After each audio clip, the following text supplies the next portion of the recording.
জয় মা। আমার লক্ষ্মী পেঁচারা করছে আমার অপেক্ষা, আর আমি করছি ইনার অপেক্ষা। আজকে তো অফিসে ছুটি ছিল না, ভেবেছিলাম হয়তো কিছু টাইম ম্যানেজ করে নিচে যেতে পারবে, সবার সাথে কালার খেলতে পারবে, কিন্তু সেইটা আর হয়ে উঠতে পারেনি।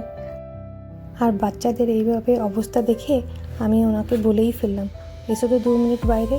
তো আমরা আবার 4 জন মিলে বাড়িতে একটু আবির খেললাম। এই আর কি, সবাইকে একটু গালে লাগিয়ে দেওয়া। তারপর আর কি, উনি যাবেন ওনার কাছে আর আমি যাব বাচ্চাদেরকে নিয়ে। একটু মনটা খারাপ ছিল, বেচারা ছুটি পেল না।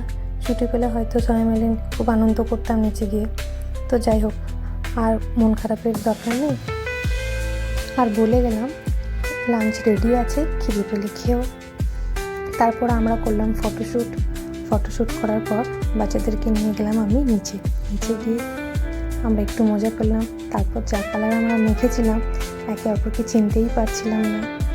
সব শেষ করে বাচ্চাদেরকে নিয়ে এলাম উপরে এসে যেসব কালারগুলো লাগিয়েছিলাম সেগুলো আবার ওঠানোর পালা। তারপর একটু সব শেষে পেট পুজোর পালা।